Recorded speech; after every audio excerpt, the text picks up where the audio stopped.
Oke, bismillahirrahmanirrahim. Assalamualaikum warahmatullahi wabarakatuh. Selamat pagi anak-anak semuanya. Gimana kabar kalian hari ini? Mudah-mudahan kalian senantiasa dalam perlindungan Allah Subhanahu wa taala dan kita semua mudah-mudahan dalam kondisi sehat semuanya. Baik anak-anak, di video kali ini Bapak akan menjelaskan materi tentang sifat koligatif larutan, ya. Nah, jadi apa yang disebut dengan sifat koligatif larutan itu? Nah, sifat koligatif larutan adalah sifat yang hanya dipengaruhi oleh jumlah partikel yang terdapat di dalam larutan. Jadi sifat ini hanya dipengaruhi oleh jumlah partikelnya saja yang terdapat dalam larutan, ya. Nah, larutan yang kita sering kenal atau yang paling sering kalian buat itu contohnya adalah larutan yang pertama ini larutan gula. Kemudian yang kedua adalah larutan garam. Nah, di dalam larutan gula, kalau kalian mau membuat larutan gula, berarti kalian pasti mencampurkan dua zat, yaitu mencampurkan air dengan gulanya sendiri. Sedangkan kalau untuk larutan garam pun juga kalian caranya membuatnya sama, yaitu mencampurkan air dengan mencampurkan garam. Jadi larutan gula dan maupun larutan garam ini merupakan suatu campuran antara siapa? Kalau larutan gula berarti air dengan gula, kalau larutan garam air dengan garam. Tapi secara umum kita dapat universalkan atau kita dapat generalisasi kalau larutan itu terdiri, air ini berfungsi atau berperan sebagai pelarut, sedangkan kalau untuk gulanya ini sebagai zat yang terlarutnya, ya. Termasuk juga larutan garam, airnya ini berperan sebagai zat pelarut, sedangkan garamnya adalah sebagai zat yang terlarut. Nah, di dalam larutan gula itu komposisinya atau partikel penyusunnya ada molekul gula. Nah, jadi yang satu bulatan penuh ini adalah satu molekul gula. Nah, kalau ada 4 berarti ada 4 molekul gula. Nah, apakah di dalam larutan gula ini hanya terdapat molekul gula? Tentu saja tidak. Di sini juga ada airnya. Ada molekul-molekul air. Termasuk juga larutan garam yang berisi ion-ion dari garam tersebut. Garam itu kan rumusnya adalah NaCl, ya. NaCl kalau diionisasi dalam air atau dilarutkan dalam air jadi Na plus dengan Cl min. Jadi di dalamnya itu ada ion atau partikel penyusunnya, ada ion Cl negatif dan ada ion Cl positif. Juga ada air, ya. Jadi penyusunnya itu nah, karena penyusunnya berupa partikel, jadi partikel-partikel ini dapat dinyatakan dalam suatu jumlah atau suatu ukuran. Nah, satuan jumlah partikel yang sudah kita pelajari di kelas 11 ataupun kelas 10, yang pertama ada molalitas. Kalau molalitas ini baru kita pelajari di kelas 12. Secara definisi, molalitas itu sama, yaitu hampir mirip dengan molaritas, yaitu jumlah mol zat yang terlarut dalam 1 kilo pelarut. Sorry, ini bukan larutan, dalam 1 kilo pelarutnya, ya. Jadi dalam 1 kilo pelarut. Jadi kalau kita buat rumusan secara umum, molalitas atau lambangnya M kecil itu adalah mol per kilogram per larutnya, atau kalau kita uraikan menjadi molalitas sama dengan mol itu kan gram per mr kali 1000 per P. Ya, P di sini adalah massa pelarutnya. P di sini adalah massa pelarutnya. Kemudian yang kedua adalah molaritas, atau lambangnya adalah M besar.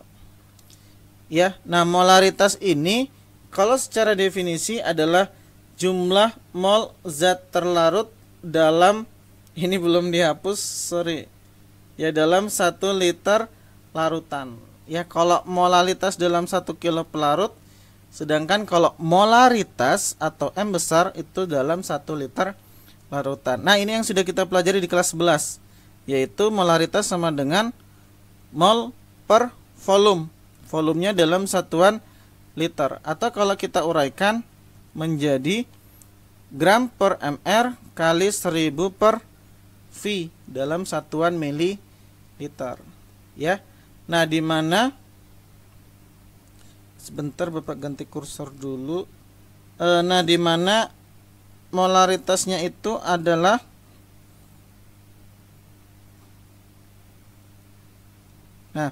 di mana molaritasnya ini adalah mol per volume. M-nya molaritasnya sama dengan gram per mr kali 1000 per V, di mana M-nya itu tadi molaritas, kemudian M besarnya adalah molaritas, kemudian gramnya ini adalah massa zat terlarut. Ya, sedangkan kalau untuk P-nya ini adalah massa pelarutnya, dan V-nya ini adalah volume larutan. Ya, jadi itu untuk perbedaan antara molaritas dan molalitas. Nah, sekarang kalau perbedaan secara umumnya antara molaritas dan molalitas, kalau dari rumus hampir sepintas sama antara molaritas dengan molalitas, ya. Nah, kalau sepintas terlihat sama, kita ambil contohnya. Ini ada 2 larutan, ya, ada 2 larutan. Yang pertama itu adalah larutan gula 0,1 molal dengan volumenya 100 mililiter. Sedangkan yang kedua itu larutan gula 0,1 molar, volumenya juga 100 liter. Ya, nah kalau kita lihat dari segi rumus, sepintas terlihat sama antara molalitas dengan molaritas, tapi dalam pembuatannya pun itu berbeda. Nah, kalau molalitas tadi rumusnya adalah gram per mr kali 1000 per P. Jadi kalau untuk membuat larutan 0,1 molal, maka kita dapat menentukan massa zat yang diambil adalah molalitasnya itu 0,1 sama dengan gram per mr. Mr dari gula itu 342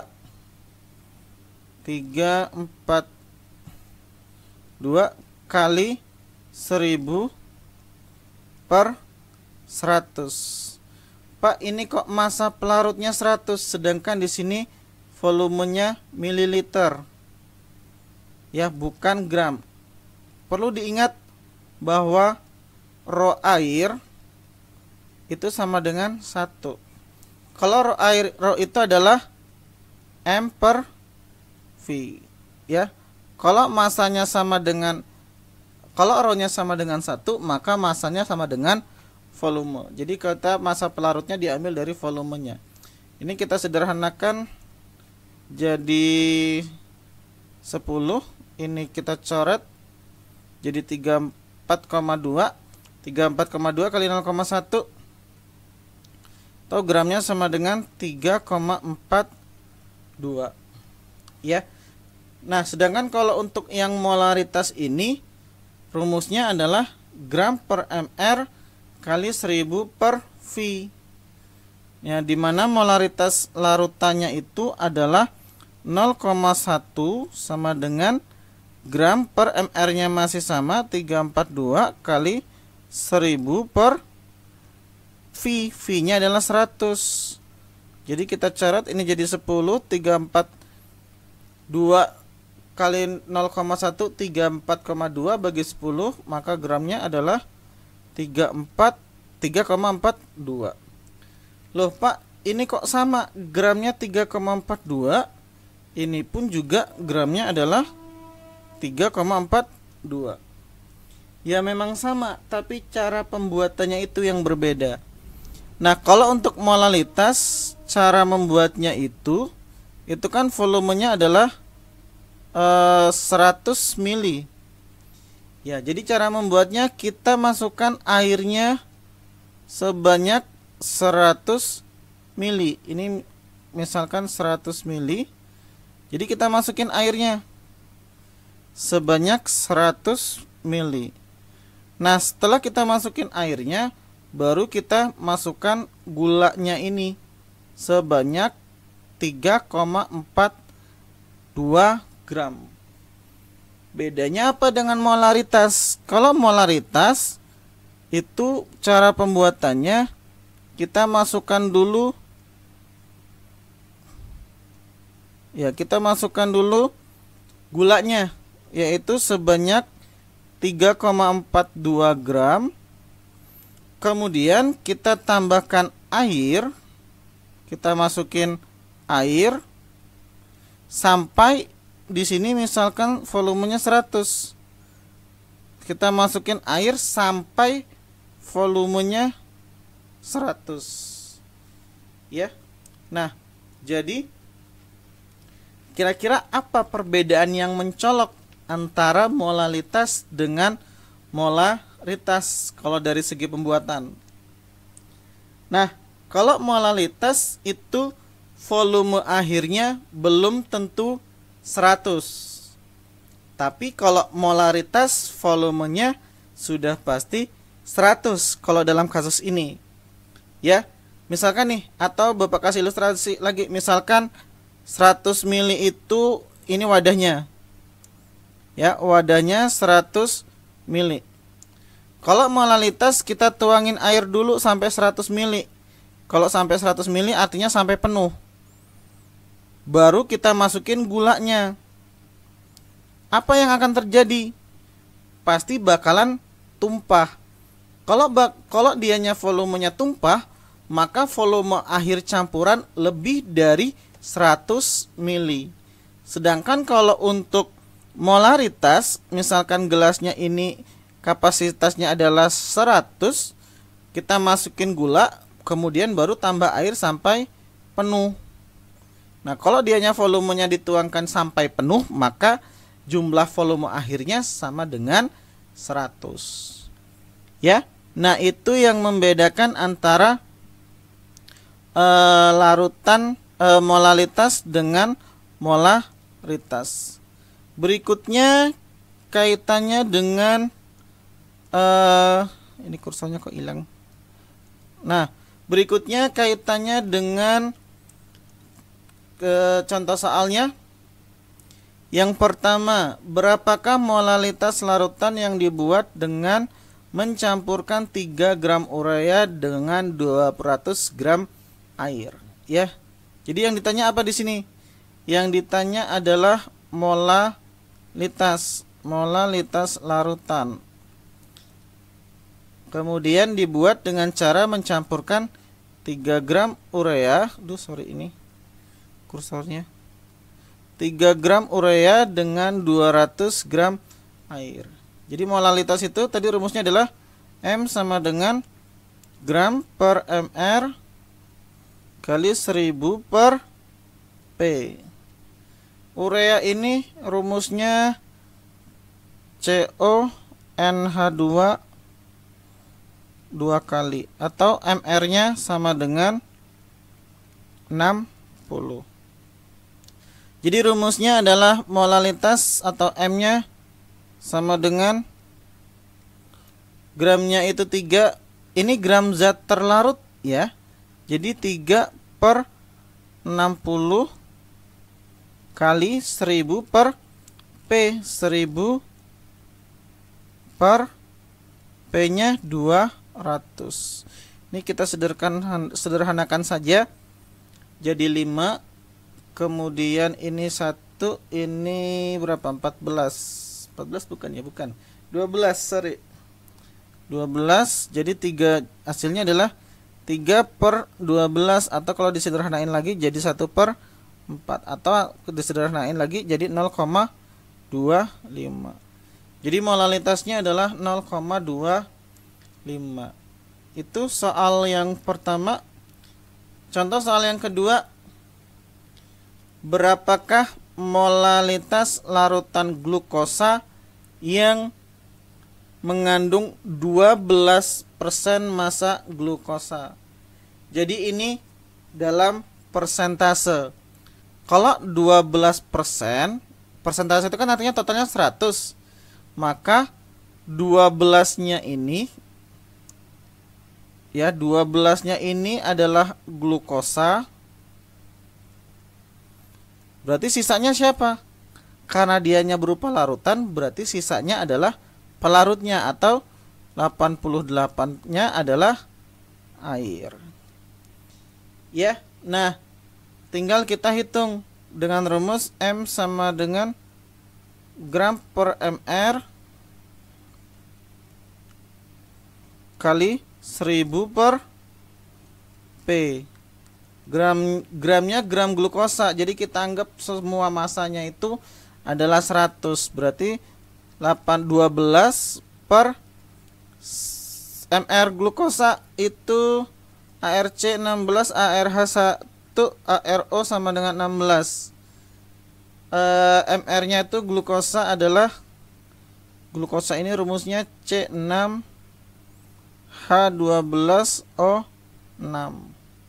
Jadi MR-nya adalah 180 kali 1000 per P-nya itu berarti pelarutnya. Pelarutnya adalah 88. Sama dengan berapa? Angkanya agak jelek, kita sederhanain aja. Ini 0, ini 0. 12 dengan 18 sama-sama dibagi 6. Ini 2, ini 3. Ini bisa disederhanain lagi. Ini kali 1, ini berarti 4. Maka tinggal 100 per 44 kali 3. Atau hasilnya molalitasnya sama dengan 100 per 44 kali 3. Kalau dihitung menggunakan kalkulator, berarti 44 kali 3 itu sama dengan 132. Maka 100 dibagi 100 per 132, atau hasilnya sama dengan 100 bagi 132 itu 0,75. 0,7575 mol. Ya. Jadi molalitas dari glukosanya adalah 0,7575. Nah, itu contoh soal yang kedua. Contoh soal yang ketiga yaitu hitunglah molalitas larutan cuka yang mengandung 24% massa CH3COOH. Ya, ini masih sama. 24% massa dari CH3COOH. Jadi yang 24 itu punya CH3COOH. Kemudian yang airnya sisanya 100 kurang 24 yaitu 76. Oke, yang ditanya molalitas berarti M sama dengan gram per mr kali 1000 per P. Hasilnya adalah gramnya berarti 24. Kemudian MR-nya berapa nih? CH3COOH. C-nya 12 kali 2 24, 24 tambah 4 28, 28 tambah 32 60. Ya, MR-nya adalah 60 kali 1000 per 76. Oke, 24 bagi 60 angkanya lagi-lagi angka jelek. Ini coret nolnya aja. 24 bagi 6 1, ini 4. 76 bagi 4 bisa nggak ya? Bisa. 1. Kemudian 19 ya, 1 19 ya. Maka M-nya adalah sama dengan 100 per 19, atau hasilnya 100 dibagi 19 itu sama dengan, bagi 19 sama dengan 5,26. 5,26. Jadi molalitasnya adalah 5,26. Oke. Nah, itu untuk contoh yang ketiga. Contoh yang keempat, hitunglah kadar atau persen massa glukosa dalam 1 molal. MR-nya 180. Ya, jadi molalnya, M-nya sama dengan 1. Ingat, molal itu sama dengan mol per kilogram pelarut. Ya, per kilogram pelarut. Kalau molalnya 1, berarti molnya pun juga 1, pelarutnya juga 1. Maka di sini molnya sama dengan 1. Sama dengan 1. Kalau molnya 1, mol itu kita uraikan lagi menjadi mol sama dengan gram per mr. Gram per mr. Kalau molnya 1, berarti gramnya sama dengan mr. Berarti gramnya sama dengan mol kali mr, atau sama dengan 101 kali 180, yaitu 180. Oke. Nah, kadarnya berapa? Kalau ini pelarutnya adalah 1 kilo, P-nya sama dengan 1 kilogram. Kalau P-nya 1 kilogram berarti sama dengan 1000 gram. Terus kadarnya berapa berarti glukosanya? Maka kadar glukosanya ini adalah, atau persen glukosanya sama dengan massa glukosa 180 per massa totalnya, yaitu 1180. 1180.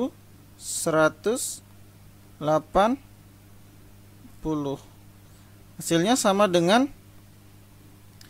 berapa kira-kira? Ini nolnya bisa dicoret. Nolnya coret. Berarti 18 dibagi 118.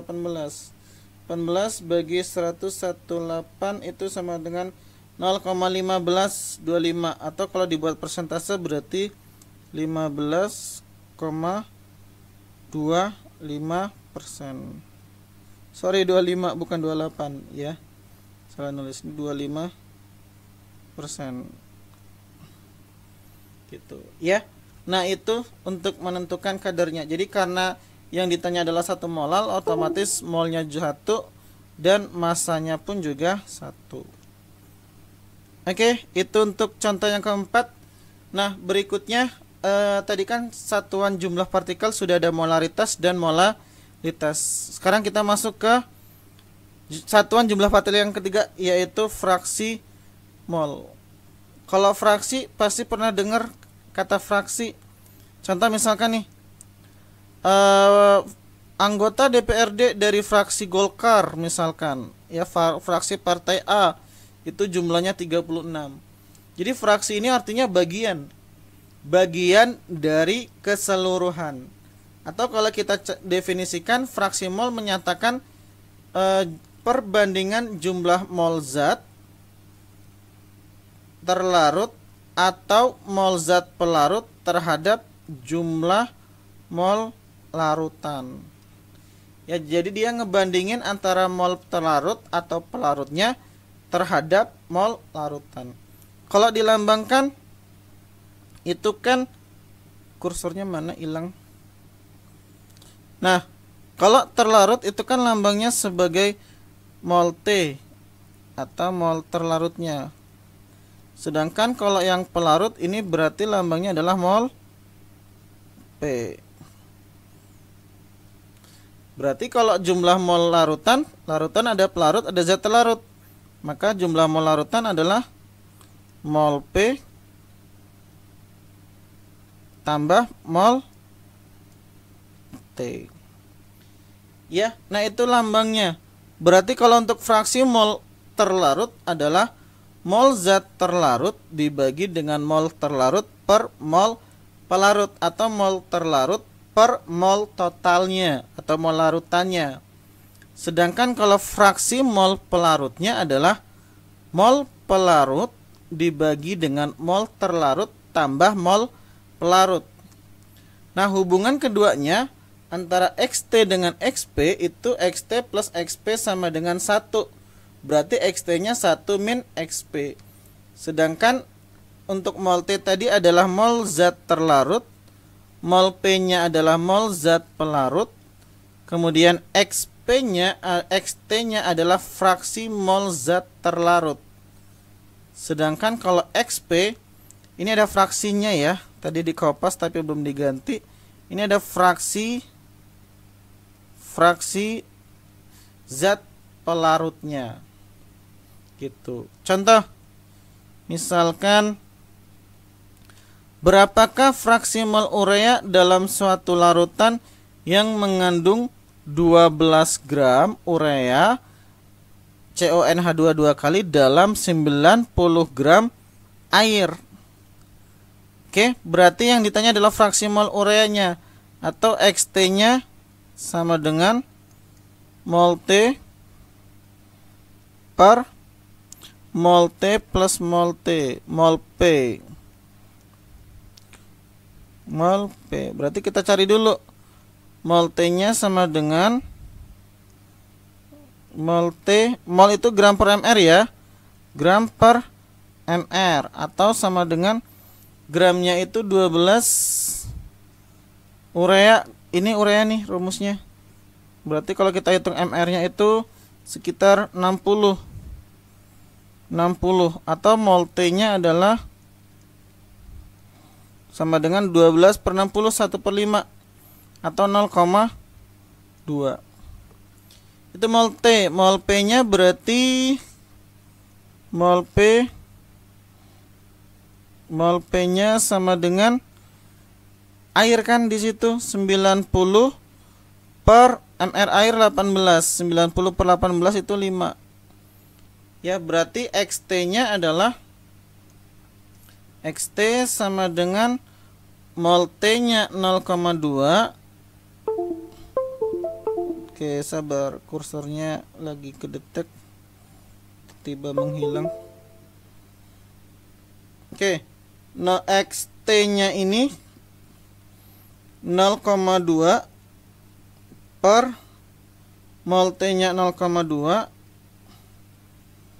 tambah 0,5, atau hasilnya adalah 0,2 per 5, ini bukan 0,5, ini 5, sorry, per 5,2, atau hasilnya adalah XT-nya itu 0,2 bagi 0,5, 0,2 bagi 5,2, sorry, hasilnya adalah 0,38.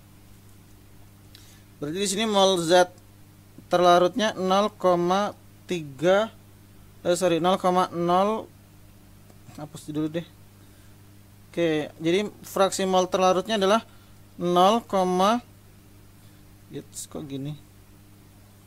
Oke, di bawah aja berarti. Sama dengan XT-nya, XT sama dengan 0,038.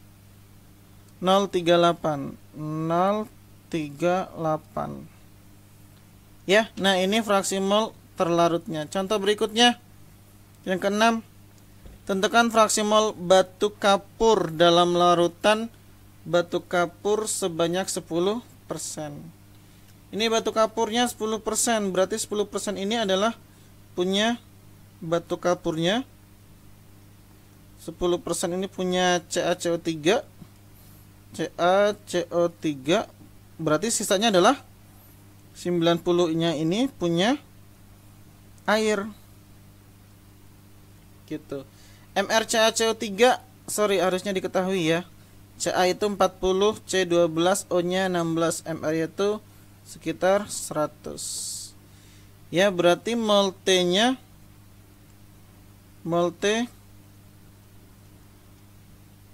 itu sama dengan berarti 10 per 100 atau sama dengan 0,1. Sedangkan mol P-nya adalah pelarutnya, yaitu 90 per 18. Hasilnya adalah 5. Berarti fraksi mol terlarut dari batu kapurnya XT sama dengan mol T udah nggak sensitif lagi. Mol T per mol T plus mol P, berarti XT nya adalah mol T nya itu sama dengan 0,1. Ini mol T ya, per mol totalnya 0,1 tambah 5 berarti 5,1 sama dengan 0,1 bagi 51 0,1 bagi 5,1 0,019 atau 0,02 disederhanakan menjadi 0,02 ya. Nah, itulah beberapa satuan dari jumlah partikel.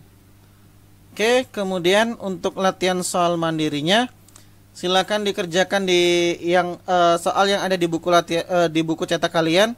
Latihan 1.1 silakan kerjakan yang nomor 1. Kemudian nomor 2 molalitas. Kemudian nomor 4,